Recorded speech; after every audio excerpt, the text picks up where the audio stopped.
Today, we're going to talk about life as a prison sentence. Finding freedom in death, a brother's analogy. The spiritual promotion. I'm Cleofe from the Cleofe podcast. Today I came across a video clip of my sister Lily J, and it is a very sentimental one that I like to deep dive with our analyst. Let's move on to the deep dive, but as always, don't forget to like and subscribe to help spread the word. Also, if you like to contribute to our Dawah, spreading Islam all over the globe, mission, then hit the join and thanks buttons. Now, Jack and Wilson, we'd love to hear your deep dive. Welcome to the Deep Dive.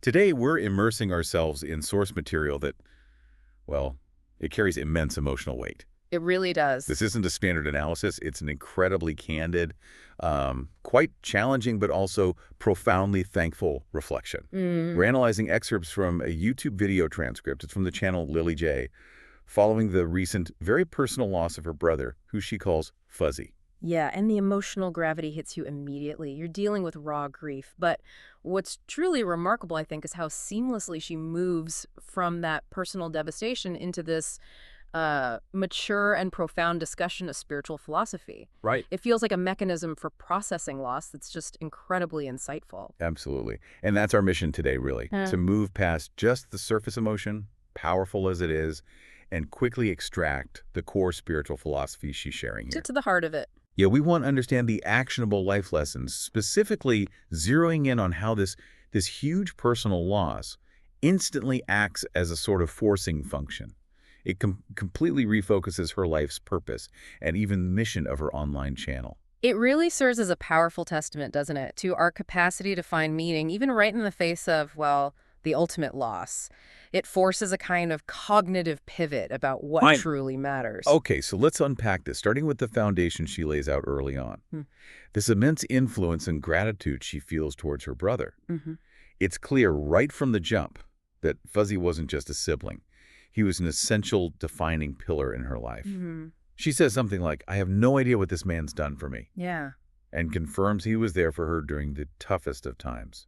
And that foundational bond is so crucial to understand the weight of the philosophy that comes later. What strikes me is the interweaving of their personal and spiritual relationship. She explicitly says she learned so much, especially with Islam, from him. So this wasn't just, brotherly support. It was spiritual mentorship. He shaped her faith. And that spiritual mentorship directly fed into her public presence, her online work. She doesn't mince words about it. Yeah. She links his influence directly to her channel's existence. That's right. He was the one who encouraged me to start online. And without him, she says flat out, I wouldn't start this channel, honestly. Yeah. So this isn't just a sweet anecdote. It establishes the channel itself as like a living extension of his influence. Which creates this fascinating scenario, doesn't it? If you connect the dots, you see how a single central relationship can define both someone's private faith journey and their public mission. So the loss she's feeling isn't just a personal void, it's also the loss of the origin point for her whole public platform. That creates, you'd think, tremendous pressure to either stop or completely redefine things. Right. But instead of crumbling, she seems to anchor herself in this overwhelming sense of gratitude.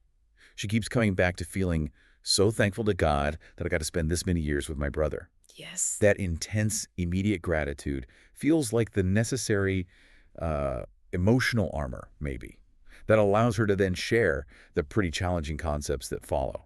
It's that mature understanding, isn't it, that the gift of the time they had outweighs the sorrow of the separation, and that acceptance paves the way for the radical philosophical concept she introduces next. That concept just completely reframes the whole narrative of life and mortality. She sets the stage by affirming this profound, almost world-weary belief that she now sees how empty this world is, and that when you leave, you can't take anything with you except your good deeds. That realization that the material world is temporary, kind of illusory, that's the prerequisite for understanding the analogy she shares. That idea of emptiness is so key. If the world is empty, just a passing stage, it means all the things we usually attach value to, wealth, status, comfort, whatever, they're ultimately meaningless because they don't last. Right. Distraction. Exactly. Distractions from the true currency of the next life, which she says is only your actions, your deeds. Which sets up the central, most powerful insight. She notes her brother had told her this analogy before, but it only It only just registered what it meant after he passed. Ah, interesting. And she credits this specific concept, this analogy, as being from the Raylanor collection.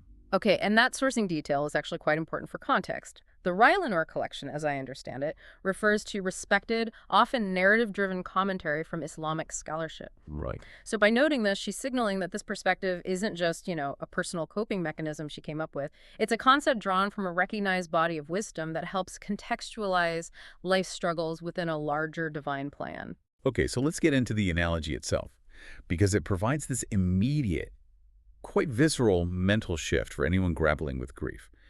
The scenario her brother shared was this. Imagine you're in prison with your brother and your brother gets released early. Would you want him to stay in prison with you? Or would you rather him go out and enjoy his freedom? Wow.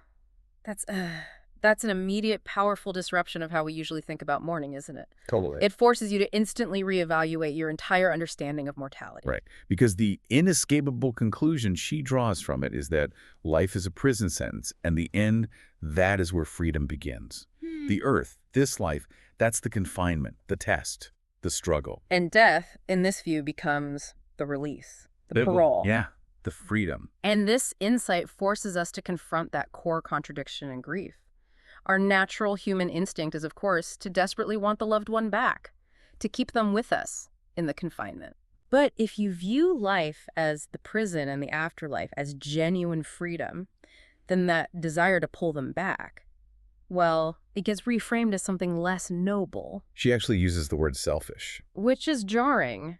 Intentionally so, I think. Yeah, it forces a deep reflection. Why selfish? Because if you truly believe life is the test, the struggle, the prison, then wanting him back means prioritizing your own comfort, your own sadness over his liberation, his reward. It demands a pretty radical intellectual and spiritual pivot.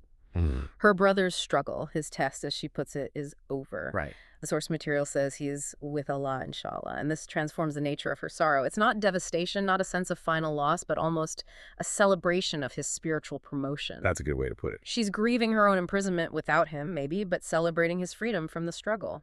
That pivot feels like the central intellectual victory here.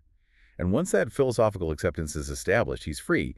His reward awaits. The narrative pivots again, from feeling acceptance to defining actionable duty. This is where her focus shifts from internal grief processing to, external purpose. And this is the ultimate spiritual antidote to paralysis, isn't it? Grief often freezes people, but this worldview assigns immediate, clear responsibility. She's basically been given an inherited job to do. And she shares his final message to her, which was twofold and very specific. It wasn't vague emotional comfort. It was a clear instruction. Okay. To continue to spread Islam and to help people in need. Okay, so that's the complete crystallization of his enduring influence. He didn't just model faith for her, he actually mandated the continuation of those good deeds. The very things she said are the only things that carry weight. Exactly. This directive gives structure to her renewed purpose. It turns her loss into this permanent driver of positive action. And her immediate response is just unequivocal affirmation. That's exactly what I'm going to do. No hesitation. None. And this response ensures that her public platform, the one born from his encouragement, continues precisely on the spiritual mandate he defined. It transforms mourning into a spiritual duty. If you look at the mechanism there, Yeah. that's the profound power of legacy, right? By focusing on spreading good deeds and helping others, the only currency that matters outside the prison, she ensures his influence. And the spiritual benefit from those actions continue perpetually. Her actions become this continuous flow of benefit tied directly back to her brother's instruction. It fulfills the objective of their shared faith. It really is a remarkable journey of, grief management, moving from intense personal pain through that philosophical acceptance via the Raylanor analogy, Yeah. and finally arriving at this concrete, measurable spiritual mandate. It closes with her acknowledging community support and that specific personal mention of his name, Fuzzy. Which reminds us, doesn't it, that even when you're dealing with these grand philosophical concepts like life as a prison, the core driver is still that deep, personal, loving relationship. Yeah, absolutely. So, okay, what does this all mean for you listening? We started with a deeply intimate personal loss and ended with this clear inherited spiritual mandate, all defined by that powerful analogy about life and freedom. The source material teaches us that the world is in her words, empty, and that you can only carry forward your good deeds. And that analogy really demands that we critically examine the priorities we set in our daily lives. If life truly is a limited sentence, Yeah. then the time, the energy, the money we invest in maybe fleeting status or purely material things, those become obstacles in a way. They're investments in the confines of the prison. Right, things you can't take with you. The only truly worthwhile investment, according to this view, is what translates into actions that transcend those temporary walls. Exactly. So for you listening, we'd encourage you to just sit with that analogy for a moment. How does viewing life as a temporary prison sentence immediately shift your perspective on, say, your daily routine or the ultimate value of your effort? If only your good deeds follow you into that freedom, what are the specific actionable investments you might need to make, starting today, to ensure you are prioritizing that essential currency? It's a provocative thought, certainly. One that encourages not just reflection, but perhaps genuine action. Thank you for joining us for this deep dive. We'll see you next time. Thank you for joining us for today's podcast. I hope you've gained some valuable insights. If you're a truth seeker, yearning for divine light and ready to step out of darkness, now is your moment. The truth is that Allah is the one and only creator of the universe.